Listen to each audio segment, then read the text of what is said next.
Dirty folks, dirty folks, dirty folks. No soap, no soap. Dirty. Um, there's a few things on my mind today. I'm gonna kick out, man, because I'm feeling real hateful right now. And hate makes you great.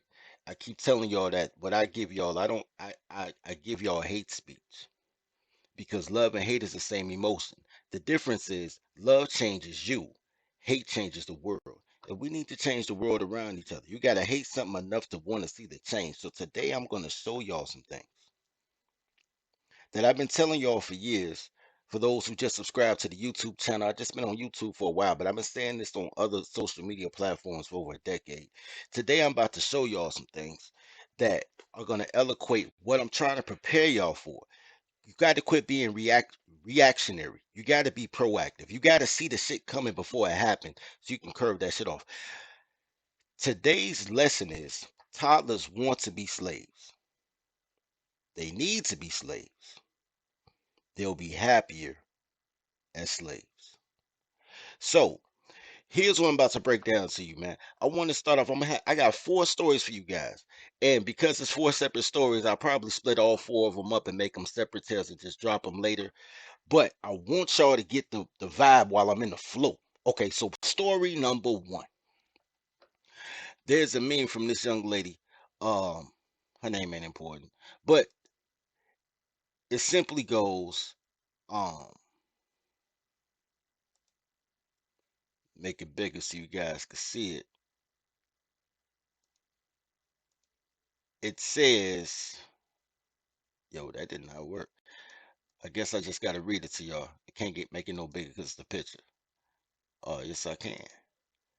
Won't he do it? Won't he do it? My husband just came back from work by 7 o'clock. I had his bath. I served him his food. He rejected it and told me that he wanted to eat fish pepper soup. Um, by that time, and I also came back from work. I told him that it was not possible, that he should wait until tomorrow. Fish pepper soup is something I have to plan, and it takes time. Make this a little bit bigger.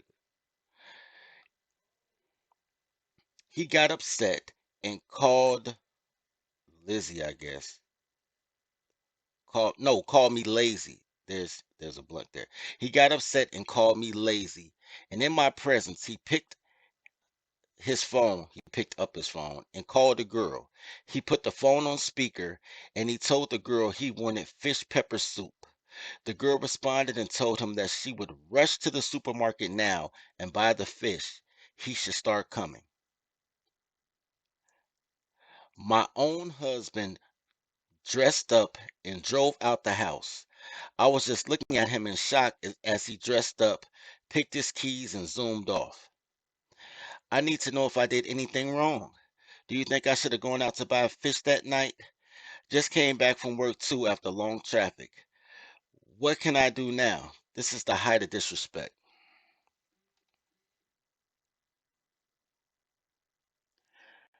My niggas, you know what? I ain't gonna get into the Michael B. It's gonna be a whole different conversation flip. I wanna show y'all, cause Michael B. Just to show y'all that bitches love felons. But this is what I want y'all to do. I want y'all to break this down with me because she's obviously wearing clothes, so everything she says is going to be a lie. You understand that, right? I keep telling y'all that, but y'all keep trying to believe these bitches with clothes on. You keep listening to these bitches with clothes on, and y'all niggas is nuts. But what it just said is her husband came back from work at 7 o'clock, had his bath, I served him his food. He rejected it and said he wanted to eat fish pepper soup by that time, and I also just came back from work. So here's the thing. What she wants you to believe is that she works, he works. But he had time to take a bath and she had time to make food and serve him food, but she just got back from work. That's why this is not him saying that he want fish pepper soup like it was an instantaneous thing. He told her that he wanted this to eat. You can't make me believe anything other because guys know what they want to eat. But if they don't know what they want to eat, they'll eat anything. This is not what men do. That's not how men operate. Y'all men, y'all understand that, right? So what she did was she denied him what he wanted because that's what he wanted, right? So then he got upset, called her lazy, picked up the phone and called another girl. Put the phone on speaker, said he want what he wanted, and she said, "Man, I'll do it right now." Right now, this is we can stop right there. First of all, I need y'all to understand a couple of things. Number one, if he picked up another girl in her presence and said, "Shorty, this is what I'm on," right? His wife knew about his side chick, guaranteed. One. Number two, the side chick knew about the wife, and not only that, side chicks do what side chicks do, and they try to outshine the wife. My dad had a mistress. I done had side chicks. My guys had side chicks. I understand how that goes. These side chicks are really useless bitches. Their whole thing is they just want to outshine the wife because ain't no good man unless it's another woman's man. Y'all gotta understand that, right? Because women have no discernment. She don't know you good until you got a woman. Some of the craziest shit I ever heard was a woman telling me she loves faithful men. That's why she dates married men because married men know how to commit. And I'm like, really? That's the same logic that gays have when gays tell you that they gay, but they don't like gay men. They only like straight men. Really. Like none of this shit makes sense. The only thing worse than female logic is a gay man who overcompensates for being a female with double female logic. But it's the same thing. If you ever heard a gay dude say, "Man, I don't like gay guys, I only like straight guys," it's the exact same dumbness of women that say, I want a committed man, I want a man that could be faithful, so I only date married men. Same bipolar female logic. But guaranteed the wife knew about the husband, and guaranteed the wife knew what he wanted to eat for dinner. The reason that I'm bringing that up is because one of the things I keep telling you guys is every chick wants to be a sister wife. In this particular case, dude takes care of the bills. That's why she upset instead of leaving. Because if it was her crib, she'd kick him out. In his crib, she calling Dear Abby. Y'all understand that, right? Because you're never supposed to live with a bitch. A chick can live with you, you never live with her. Right? If you homeless, if you need somewhere to live, live with your parents. Just deal with your mama bullshit so you can get your own studio apartment. Don't go through that bullshit living with a woman. Let a woman live with you so you can treat her like a treater. Don't fuck with me. She don't agree with him. He not like he's not having that. So those opposites attract like magnets. Here's the thing I want to say about that. And I tell you this guy, I tell you guys this all the time. But this particular situation right here, hold on, let me say this real quick, because I've been saying this all day. I've been saying this shit ever. No matter what my number one rule in life is, because it varies, right? Depending on what project I'm doing, depending on where I am, depending on what my goals, objectives, passions are. My particular goal, because men are singularly focused, right? My uncle told me something when I was a small child that I share with y'all now. He said, "Look, as a man, you can do everything you want. You can do everything. Just doing one thing at a time. Complete this, move to the next. Complete this, move to the next." That is the manhood training that my father's brother gave me. When women like, I can multitask, I can do it all. You know what I'm saying? I can get them at I could bring home the bacon and fry it in the pan and don't let you forget you a man. No, you can't. That means that your bacon is fucked up, your pan, you're gonna burn it in the pan, and you're gonna neglect the man and the kid. Women are not good multitaskers. They just want to multitask, right? To be effective, efficient, to be a specialist at anything is to be able to do one thing great, right? That's why you pay a $10 copay for a general practitioner because he can just generally tell you what's wrong with you. And then he has to write your referral to a specialist that specializes in that one thing. I don't give a fuck if it's a heart surgeon or a podiatrist. I don't care what it is in your life. Your general practitioner does not handle it. Your general practitioner is the multitasker that sends you to a specialist. You understand that, right? Men just have to be good at one thing or one thing at a time. Master that, move on to the next. Right?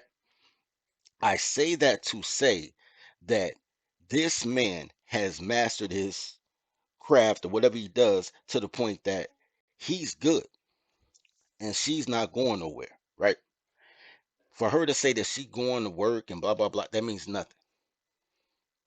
Because there's no point in time she don't have these arguments if she paying half. He's handling everything he got to handle, and she's being belligerent. She's spending her money on her while he's spending money on the house. And all he's saying is, check this out. I need you to prioritize me. And she telling him, I can't do it. And he called the mistress, and the mistress is fiending to take this bitch spot.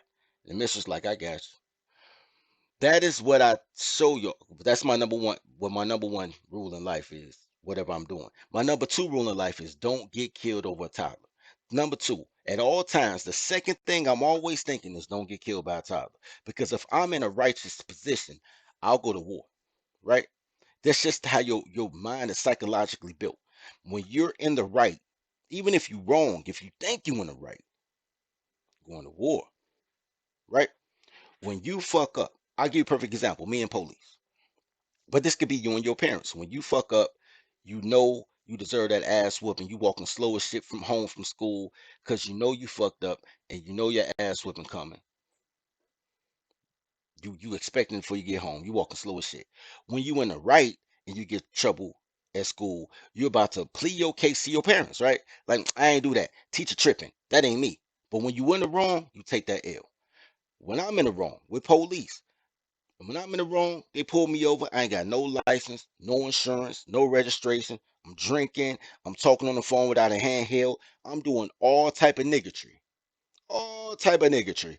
And the police pull me over. I'm contrite as fuck, nigga. I'm taking my hat off. I'm putting it over the drink so they can't see it. But I know they're gonna search the car because I ain't got no license. I'm like, man, officer, I'm just trying to get home, man. I live 2 blocks away, man. I'll park it right here. Look, I'll walk home. Look, are you gonna take me? Look, let me just park my car legally. You can take me, don't impound the car. I'm contrite as hell when I'm in the wrong. When I'm in the right and they just fucking with me, I'm a pedestrian walking up the street and they pull out the car and pull crack out they pocket like, is this your crack or my crack? I'm like, nigga, that's so shit. Now we fight. You know what I'm saying? My case is documented, bro. I have assault on police officers on my record. Because I keep telling y'all, fighting the police is a misdemeanor. You can fight anybody. Anybody you fight, you're gonna go to jail for fighting if they choose to charge you for it. Whether it's the police or your brother. So balls to the wall, my nigga. Anyway, but that's the difference. So when you come from a place of righteousness, you can go to war, right? When you're not coming from a place of righteousness, then you fall short. Which brings me to number two. My number two fear is don't get killed by a nigga over a bitch. So I move in certain type of way so I know I'm always righteous. I don't dirty Mac niggas chicks because I don't need that space. I don't cheat motherfuckers out of money because I don't need that energy. All I do, if I do bad business, like if you order something from me and you don't get in a timely manner, I'll double your order just to keep good faith. I rather lose product than lose a customer. I try to move in good faith at all times. So that when things go bad, I could bring all this toxic Chicago shit out. All this like nigga, what? Because I know I don't fuck with nobody. So if I'm mad, that means you fucked with me. You feel what I'm saying? In this particular case, this young lady right here will get this man killed. I saw the original comments on this post. It's niggas like, Shorty, you too beautiful. You don't need that shit. You know what I'm saying? Um, Man, Shorty, I could do better. This is a type of chick that will cheat on her husband with another type of nigga to get her husband killed because she feels disrespected that he got a mistress when the whole time she really just wanted to be a sister wife and he don't know how to get her there. He would know how to get her there if he took the goddamn secretary's pool's course. Let me read the secretary's pool. What it says is skills to teach multiple secretaries how to coexist and cooperate. In the parentheses, it says elective course, not a prerequisite for the tribal code course.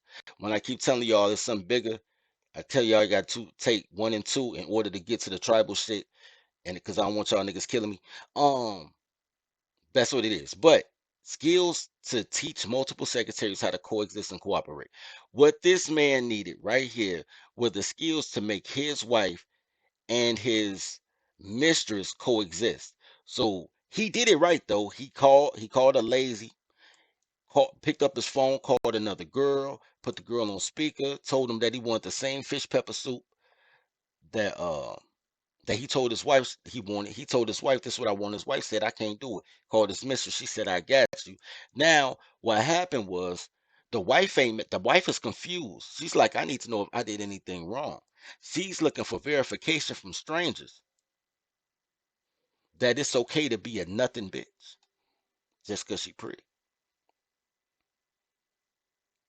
So I hope he play his cards right. Because if the worst case scenario is she leave, he already got the replacement. But she not gonna leave because he already got the replacement. The only way she'll leave is if she sees the mistress, which she's already met the mistress. I guarantee you. I guarantee you.